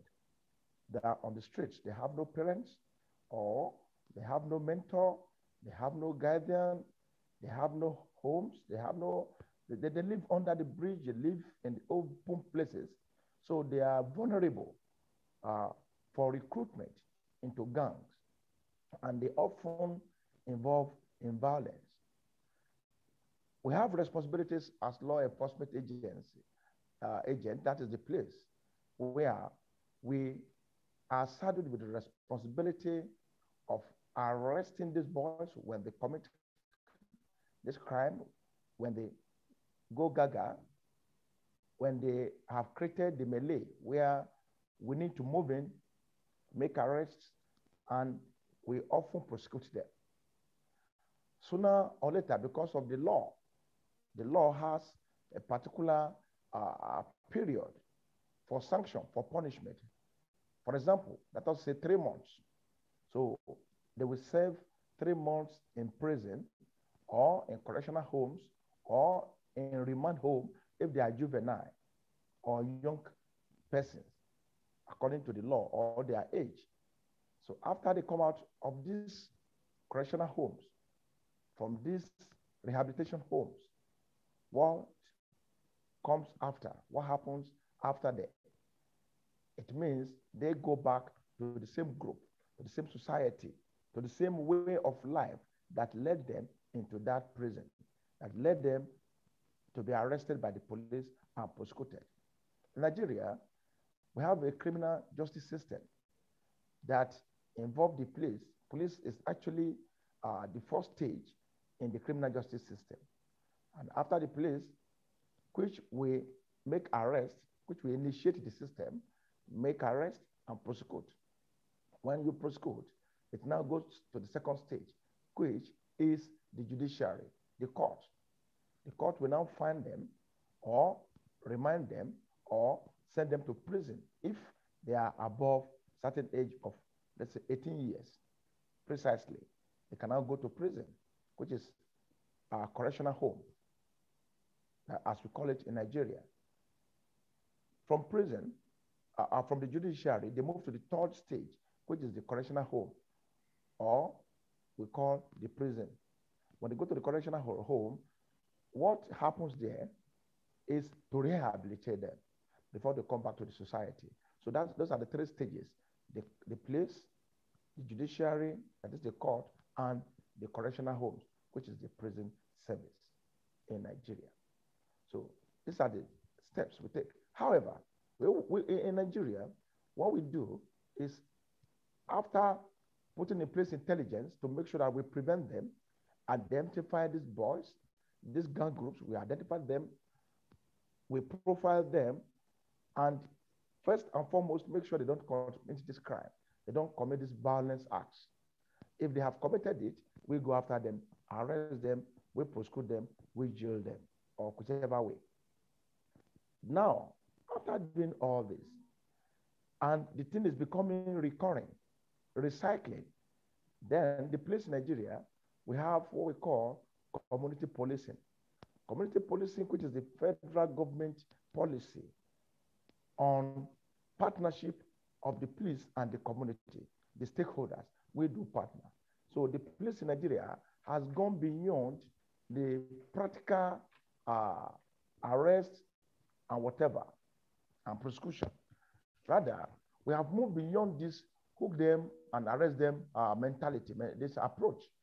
And the law enforcement, we have to enhance our traditional role of crime fighting by collaborating with public sectors, other stakeholders, schools, NGOs, that is to say non-governmental organizations, and many other positive organizations that have to be involved in advocacy for these boys, in vocational training for these boys, in engaging them in sports to take them away from crime, from gang, from negative peer group influence. Then youths, you know, they are full of energy, very full, vibrant energy. So what do we do? When you take them into sports, they expend this energy there. They demonstrate this energy there. They use this energy to grow, to be useful to themselves. And we also try as much as possible as law enforcement agencies not to use force all the time. Rather, we equally engage in teaching them, even advocacy, enlightenment, engaging the community, engaging the government to take care of this vulnerable group, of this gang. And when they come back from prison or before they go to prison, we do try as much as possible to make sure that these stakeholders are involved to make sure that these boys turn out to be a good citizen and prospective future leader. We all know the disadvantage of these gang boys, their activities. We know the disadvantage to the community, to themselves, and to the nation. So for them to be a good citizen, for them to be useful to themselves, the community, the nation, and the world in general, we definitely need to show love to them. We need to correct them. We need to engage them positively And much better to keep on working on the parents to play their role, the schools to play their role, the religious bodies to equally play their role, because this part of the world, people so much engage in religious activities. So religious leaders are equally encouraged to engage them in positive activities and preaching to them that going to cry means you have mortgaged your life. You have mortgaged your future. And the tendency is there that you may not be useful to yourself, to the community, and to the nation. So that's the areas where this idea of engaging them comes in. However, in Nigeria, as I said earlier, the approach we use is not only the arrest prosecution approach alone. We also adopt community policing, where we reach out to the community. We have partnership with the community, with schools, with churches, to make sure that these children are taught in the right way. They are engaged for them to be a good citizen and also to be useful to themselves in the future. So it's on this note that I pause. Perhaps questions may come in. Thank you all. Wow. ACP Bode, thank you so much for your protection, for your words, for the role that you play in our society and our community. You know, I was reflecting back on the Maslow's hierarchy of needs, and we shared this beautiful gift that we can give for young people to serve their greatest and their most basic need, food and clothing. And you and your force and the people involved in your community are really ultimately responsible and are a symbol of the next level of Maslow's hierarchy of needs. You stand for safety. You keep everybody safe. And for that, we thank you. We thank you for your service. We thank you for the role that you play. It, I'm sure, on days can be such a difficult role to play, because when your heart for these young people is to see them live their best life, and yet you need to take control and ownership of and follow the rule of law by putting into place these difficult decisions. Ultimately, you keep everybody safe. And for that, we are so grateful. Thank you for joining us here today on this incredible talk. It's so wonderful to have people from such a spectrum and such a wide-ranging audience. BCP Bode, bless you, my friend. Wishing you a beautiful Christmas, and thank you for your service and your speech. Okay, oh my goodness. Isn't this an incredible day? Ola, thank you for bringing so many people together today. We are about to introduce our final guest speaker of the day. And I would love to welcome Mr. Fabian Thomas to the screen and bringing your voice and your message to share with the world. Fabian, thank you, welcome, and please take it away. Greetings and salutations. I'm going to try and get my presentation up and running. You know, I'm going to go on record and say this. I'm not even sure what I'm supposed to say at this point. So, Ola, if you ever invite me to speak again, I am not going last, because so I'm just going to whip through what I had prepared, because I think almost everything has been said. But hey, we're going to do this. We're going to do this. We're going to do this. I'm grateful to be here. Rich conversation, rich sharing, very, very important. So as you can see, my thing is called Understanding Boys and Gangs. Is the angle I'm taking. And so what is a gang? So there's a few definitions. So it's also called street gang, youth gang. And it's a group of persons, usually youths, who share a common identity. So it's not a group of strange, you know, there's a commonality, and who generally engage in criminal behavior, because not all gangs do. Some gangs actually have put a spin on the term to do positive things, but that's a separate topic. So one of the other definitions says the activity of gangs is characterized with some level of organization. So it's not arbitrary, and it's on a continuity over time. So there's actually first generation gangs, second generation gangs, and third generation gangs. The first generation type has the least structure and is very young, whereas third generation has like gang members who have passed on, who have gone, who have recruited others. So a gang is a group of people in society, associates, friends, members of a family with a defined leadership, internal organization, and it identifies or claims control over territory, community, engages either individually or collectively in illegal and possibly violent behavior.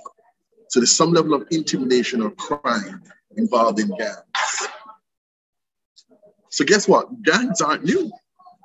So in Rome, and it was led by two different men, there's gangs that used to disrupt Roman politics for many years in ancient Rome. In 17th and 18th century Georgia and England, there's a gang called the Mohawks. The Crips and the Bloods in LA was in 1990s. And in Jamaica right now, actually, we have a major legal case going on with one of the biggest gangs in Jamaica called the Klansman gang. So gangs are not new. That's an important thing to remember. So why are people attracted to gangs? So gang members share an identity, and it's typically linked by a name. So there's a sense of belonging to something. You become part of something because as an individual, you may not feel as fulfilled or complete. Members view themselves as a gang and they can recognize by others as a gang. That's important to them. So recognition, cred, street cred, credibility. You know, this is our turf, this is our territory. So people often wear colors or have gang signs to identify themselves.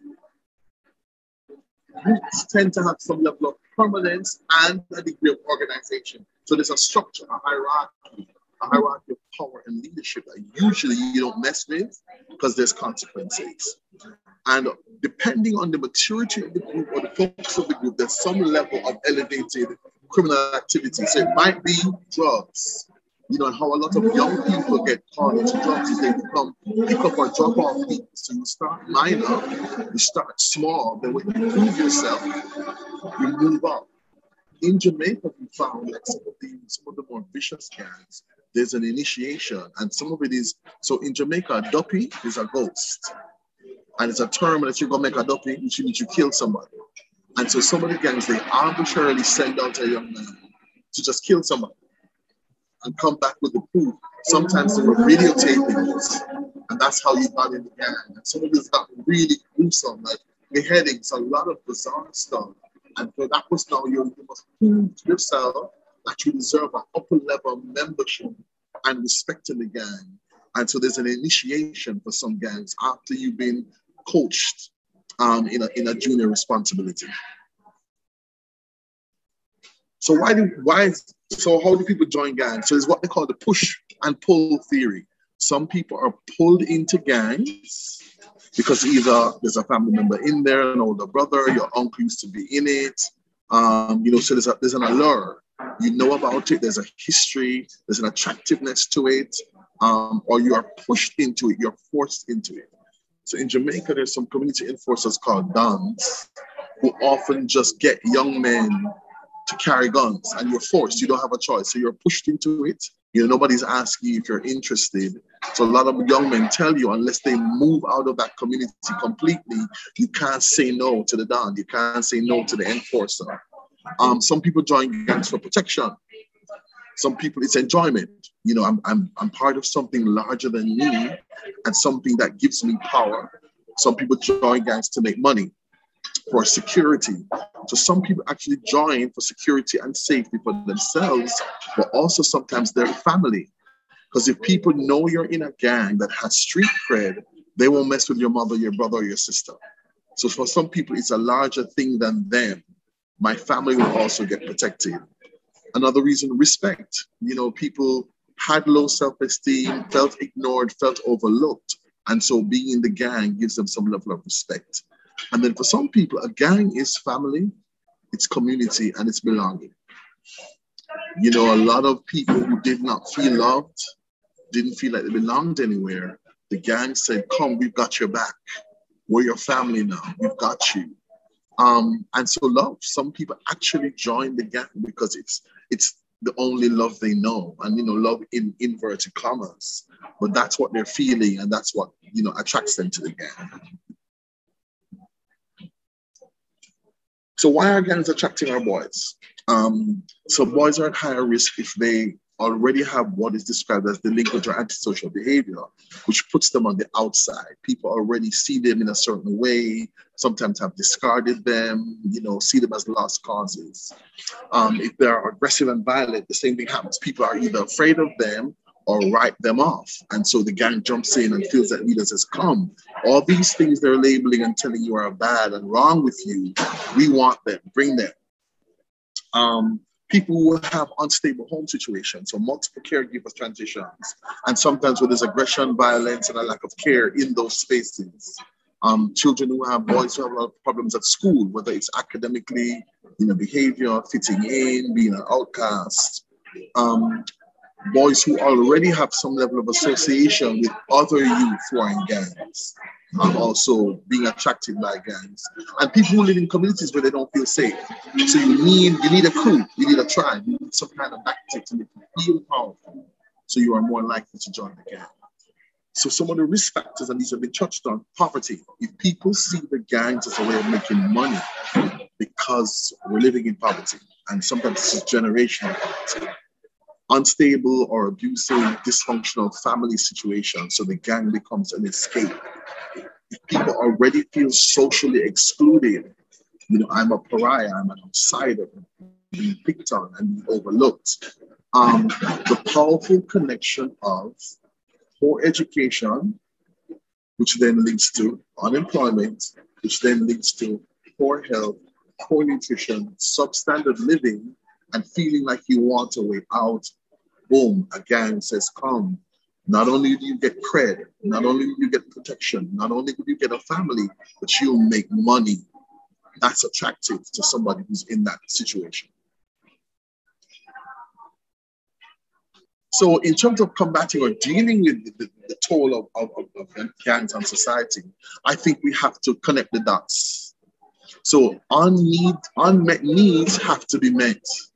And, Richard's mentioned Maslow, hierarchy of needs. If people's needs are not met, and whether that is for an academic needs, social needs, psychological, emotional needs that are not being met, we have to meet them.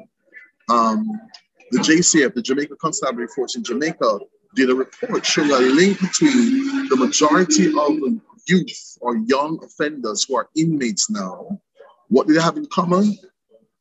They went to a non-traditional high school that was poorly funded, that gave them a sub-level education that led to them dropping out or behavioral issues. Then they became pariahs, couldn't earn a salary, were on the road, so a gang attracted them. Without fail, they're seeing this in some of the young men who are in. We have to look at marginalized and at-risk boys. And all the signs are there, but what are we doing for them? That's come up a lot. We know about this portion of our society, but not enough is being done or consistently. We have to re-examine how we're raising boys. One of the expressions I hate the most is man up. Stop crying, toughen up. We're expecting boys to hide their emotions. Man up, be aggressive, be angry, be protector, and then somehow learn how to nurture and be loving and nonviolent. Where are they learning that from? Who's showing them that? Somebody, Dave shared his story of a father who was abusing his mother. Even when people experience it and hate it, studies show a lot of people who were in abusive homes become abusers themselves. People who are sexually molested become molesters themselves. So we have to re-examine how we're raising boys. We have to have capacity building and enrichment opportunities for boys and safe spaces where they can just be and play and laugh and cry and grow into themselves as opposed to a script and becoming somebody else. We have to continue to deconstruct and reconstruct masculinity and masculinity. So I know some men are so over the toxic masculinity conversation, but it really is about behaviors that are dysfunctional or harmful But again, where are boys learning that from? We're teaching it to them.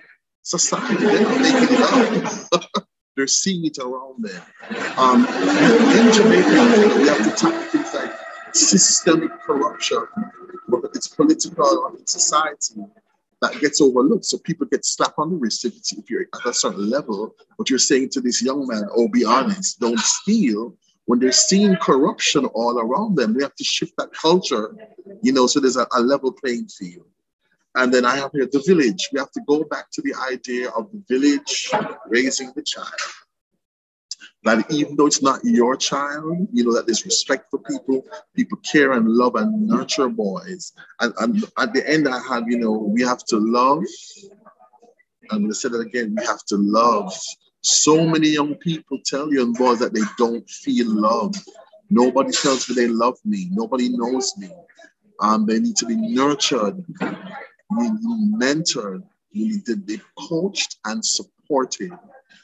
Because it's family, it's love, it's that connection. I'm going to wrap by sharing. A few years ago, there's a project in Jamaica called Fiwi Jamaica, and I was the communication specialist and a facilitator. And we did a forum with young men who were either in gangs, out of gangs, but were also perpetuators of gender-based violence. And something that came up that we did not expect was this anger and resentment at the older men who had gotten them involved in gangs. So many of them expressed anger and saying, if this man had not given me this gun to hold, if this older guy had not forced me to carry drugs, and it goes back to Dave's point about what are we giving? Who's showing up in these young men's lives and offering them other alternatives? And to the point where some of them wept about feeling trapped and stuck now because this is what they knew. Somebody else got influence and got hooks in them. And some of them were saying, if somebody, and they were angry saying, and some of them, were able to identify the moment or the man who influenced them or pushed them. So we have to be that safety net and continue to do the work, continue to deconstruct, continue to provide opportunities for our boys to be seen, heard, loved, valued, supported. And as Dave said, to find out not just what they're good at, but what they're great at, what they love, not the box we want to put them in.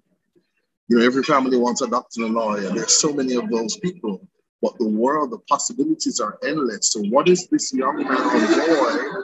What is his gift? What are his talents? And what are his skills and passions? Can we align them and connect them with that while pouring as much love and support, respect, and nurturing as we possibly can on them? That's my 2 cents. Blessings, love, and light. Oh my goodness, Fabian, we thank you so much for your message. I know there were some challenges you shared with us earlier that you're in a bit of a public space, so there's some audio issues. Hopefully everybody was able to hear your message that you wanted to share with the world and share with our panelists here today and our community watching.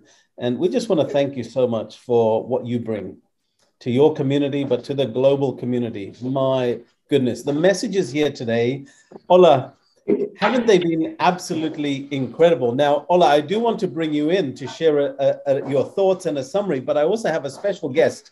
And I'm going to go on mute a sec because there's fireworks, would you believe, in my back garden. The fireworks are going off. So Azario, who came in as a guest, young person, we would love Azario to just come on, unmute, and he's got a little bit to share, and he has a question too.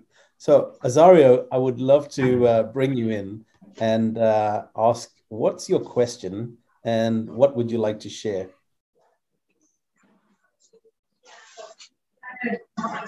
I have a question for Mr. Bode Olajuni. Yes, I was wondering how crime or how gang activity is in Nigeria.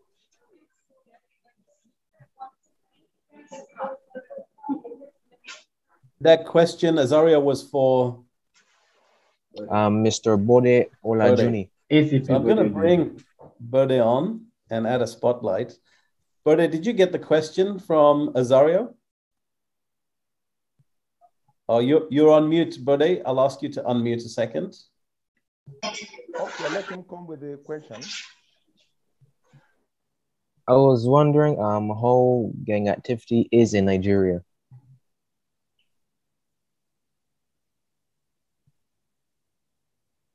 Are you a Nigerian or what? I can't understand what you just said.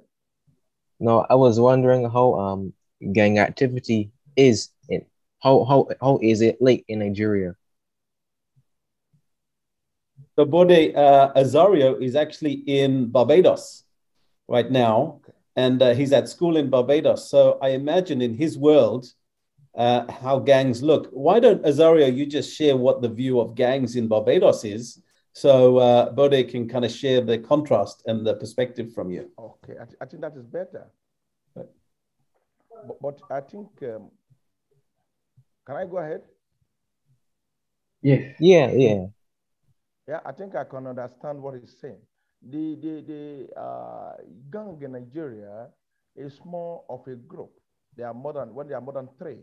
And in most cases, because of the peculiarity in Nigeria, where some of these boys, perhaps they are dropouts because of lack of parental care, and we have many of them, there's some bad influence, peer group influence, so they often go into violence, though not all of them.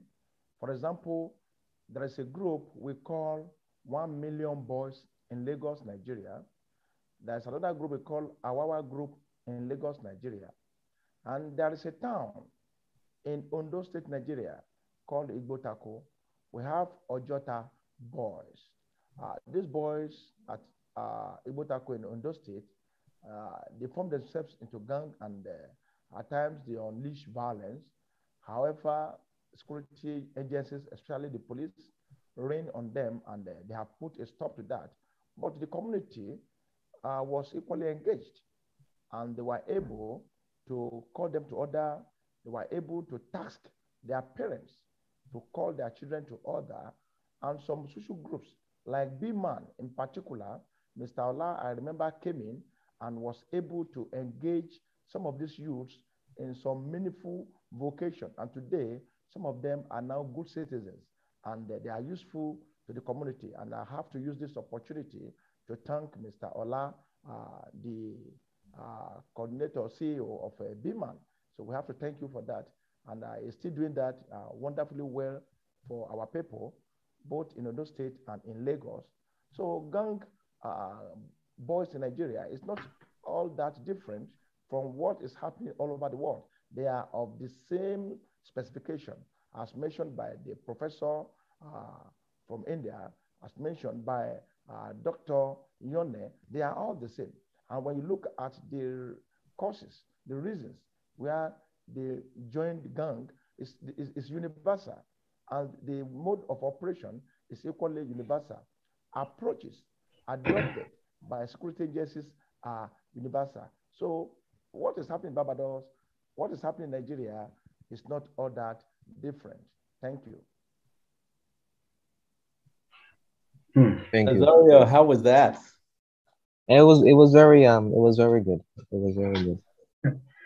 Thank you, Isaiah, for your question. That was quite interesting to ask as a young boy. You want to have a view of the other part of the world and how it's been there. Having said that, I hope you will take a whole of clues from this discourse to be a voice for youth in your country, because that should be your step going forward. You know, today you have men who are spoken from different background, views, and experiences. So this has enriched you, and I'd like to welcome you to the BMAN community, and I would love to work with you with other young boys in Barbados so that we can set up a mentoring program for them where you be an anchor or our BMAN ambassador in your country. So I'd like to work together with you, and I'll leave my email with you so you can reach me. Yeah, having said that, thank you so much for the brilliant presentations from all the speakers.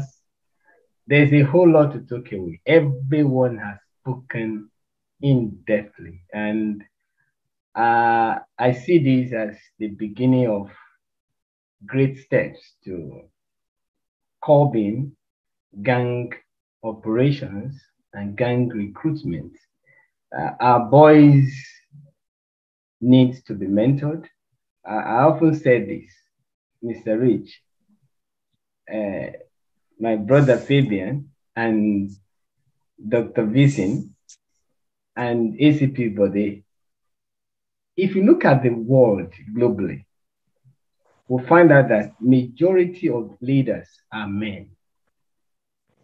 How come that we have majority of those who are in gangs and on streets, they are men and boys? Is it that we don't care for our own species or we don't have concerns for them? Why is it like that? That's the question that's just bothering me, or that is at the hem, it's at my heart right now, that we need to take home and look at it so we can communicate this to all the male leaders globally, because 85% of global leaders are men and 98% of people who live on the street are boys and men. Why? Thank you. And God bless each and every one of you for this great support and encouragement. I cherish it so dearly, and I look forward to connecting with everyone again. Bless, I wish you all the blessings of life today and every day. Well, what a beautiful way to close off today. And I just wanted to say thank you to all of our speakers. I want to acknowledge you in particular for bringing the speakers, bringing the message together, for your work with BMAN. And I know this has been a long conversation today. You know, we've had over 2 hours together to really share some very important messages for the world. And we had a lovely question from Azario, who asked if he could share this video with his network as well. And I'm just responding to say, Ola will be posting the video recording in the Facebook group. So we'll post the link. Ola, are you able to get a link to your Facebook group to into the chat below? So no, I'm going to upload it there, and I'll upload it on the YouTube, then Fantastic. Share it on the Facebook group.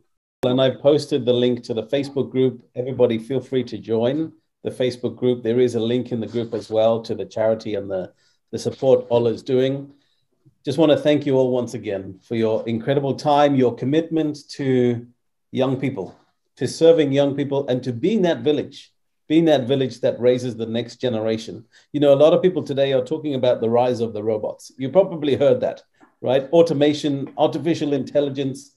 Well, me personally, I see the rise of the kids. The rise of the young people today is our responsibility. Absolutely. And no robot can fix that. No robot can improve that. It's about what comes from the heart. And you have all shown the heart that you have for stepping up and showing up for the young people today. So once again, I thank you for your time. Thank you for joining us on this incredible conversation. We look forward to the next time of connecting. Feel free to connect with us on LinkedIn, on social media, and we'd love to stay connected with you. And we'll be sharing the video as it comes out. So once again, everybody, thank you. Goodbye. Good night. God bless you all.